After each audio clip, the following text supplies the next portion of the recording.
Good morning. This is Betty Shan. I hope you've been having a blessed day. I want to visit with you a little while and maybe put a smile on your face and make you thankful for your day. And I was just thinking about the time that I got up one morning here after Edge O'Shan had passed away. That's my husband passed away, and the leaves had all fallen. They haven't all fell here yet.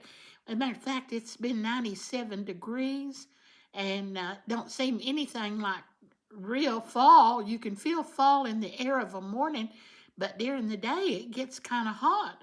But anyway, this morning I got to thinking about how that the leaves had piled up out there, and I thought, well, he's not here anymore. He won't be doing that for me this year.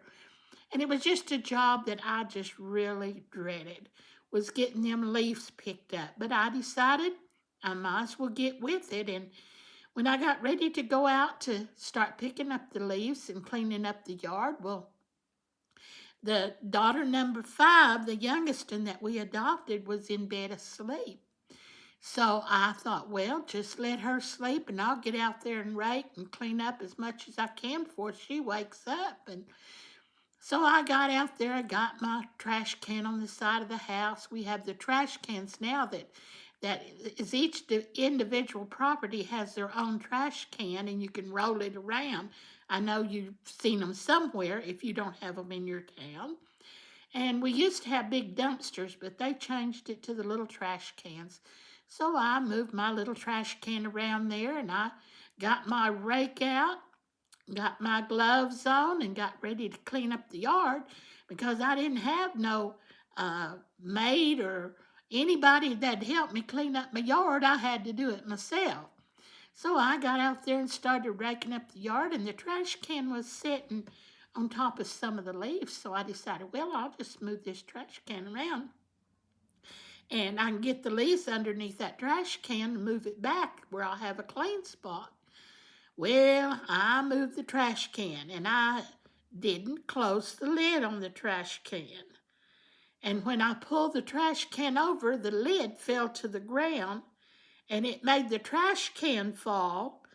And I accidentally stepped on the lid of the trash can, trying to get around to get the trash can up where I could move it.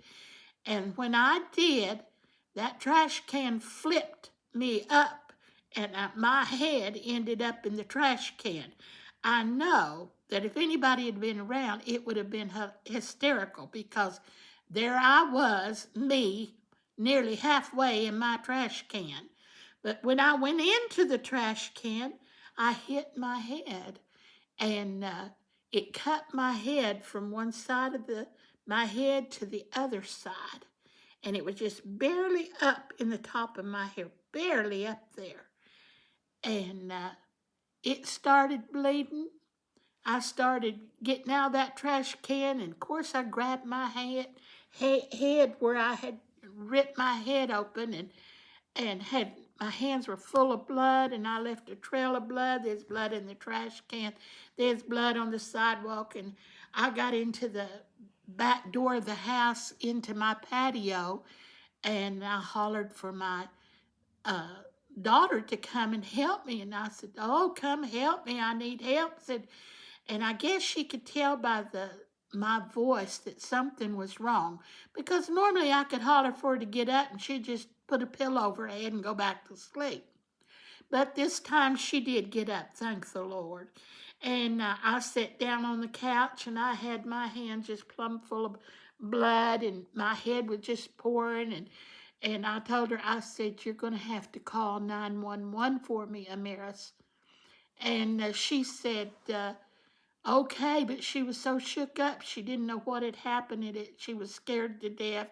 And she run out the front door and run to the neighbors. And of course, the neighbors wasn't there. And she come back and I said, "You're going to have to call 911, Amaris." And she called 911 and they were on their way out here in just a little while. I had a ambulance out there. I had a fire truck out there. And and and I had the police out there, the city police and the state policeman come up. The way she called, she said, "My mama's sitting there and there's blood everywhere. I don't know what's happened, but there's blood everywhere." Well, I'm sure they thought it was a shooting or something like that. So anyway, they come up to the house, and Amiris wouldn't open the door for them. And they knocked on the door, and finally she got the door open, and she told him, she said, "My mother's in there," and said, "There's blood everywhere." Said, "I don't know what's happened." And I heard one of the policemen or somebody said, "That, honey, that's why we're here. You called us. We come to help your mother if you'll let us in the house." So she moved out of the way, and they went in the den. And of course, they seen what I had done. And some of them sat down on the couch with me, and another one told me, said, "Do you have any rags or anything? I can clean up some of this blood." They'd already talked to me a little bit, and they was going to call my daughter on her job, and she was going to come over and get me and take me to the hospital. And he said, "Do you have any rags or anything?" I said, "If your daughter happens to come in here, it's going to scare her to death seeing all this blood." And one of the policemen, or one of the men that was there, said, "You know," he said, "you bleed more from your head. It bleeds. It's so sensitive up there, and it bleeds real heavy when you have a cut or anything on your head." He's trying to calm us down, I think. And so I was sitting there, and they give me one to wipe my hands with, and I had a clean towel up over my head to soak in the blood that was still coming. And anyway, when my daughter got there, they had cleaned up part of the blood. They had smeared some of it, but they done a real good job cleaning it up before she got there.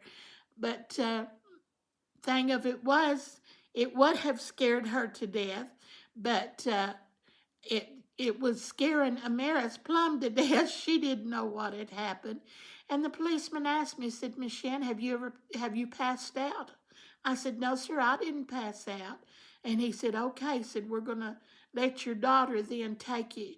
And one of them said, "You need to get in there and wash your hair and get some of that blood out of it. Take a shower and just wash your hair a little bit and get some of the blood out of your hair so they can stitch it up."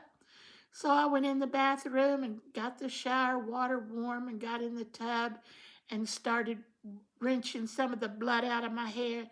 And then I nearly passed out. If my daughter hadn't have been there, I might have fell in the floor. But she finally got me out of the shower, and we got me dressed and went out there, and I got 14 stitches. It wasn't stitches. It was staples put in my head. They used a medical staple thing, and they stapled my head back together. But before they did, they set me on the table, and there's a young man come in there, and one of the nurses, and he said, "Oh," said, we may have to shave her head to get them stitches in there because it was in my hairline." And I thought, "Oh, God, don't let them shave my head because my hair grows so slow anymore. It's not like it was when I was a young person and it would grow. I mean, it grows so slow. If they'd have shaved my head, I'd have had a bald spot up there probably still to this day." But anyway, I got to praying, "Oh, Lord, please don't let them shave my head." And they didn't shave my head. A doctor come in there and got the staple gun and stapled my head back together. I'm telling you, it's quite an exciting time around here. I told Amaris, I said, "I'm going to tell you something." I said, they was some mighty fine, nice young men that come in and waited on me. And I really appreciated everything they done that day. Number one, they calmed us down. And number two, they stood there and waited and convinced Damaris to let them in the house. And they were so kind and so nice. And one of them told me, said, "Do you know this very thing happened to my mother just about a week ago, that his mother, the trash can got her head too." And, you know, these things we don't think about till we get out in our yard and go to doing things. And we don't think about an accident happen. So I'm warning you, some of you today, be sure. And if you move that trash can, you close the lid. Don't move the trash can with the lid open, or you may end up with your head in the trash. And I told him, I said, this would really be quite a story if somebody had videoed it on what was going on. I said, we act like a bunch of chickens with our heads cut off. We didn't know what we were doing. But anyway, we got them stitches in, and then I had to wait so much time before I could get them stitches out. And I had different people tell me, oh, it's going to hurt. That's going to hurt so bad when they take them stitches out. Said that now that's when you're going to have the pain, because it didn't hurt when they put them staples in. But when they went to take them out, they told me that some people told me it would really hurt. But do you know, I went in there. There wasn't nothing to it. It didn't hurt. I dreaded the day that I had to get them out, but it didn't hurt. It was just, I'm just so thankful that the good Lord was with me. I said things could have been worse, but they didn't. They was talking about different ones passing out after losing that much blood and everything. But I didn't. I nearly passed out after they left when I was in the shower, which the doctor told me they shouldn't have told me to shower because that just opened it up to bleed again. But anyway, we made it through it. I hope you have a blessed day. Keep your chin up and be sure and close the lid on your trash cans. Love you. Bye.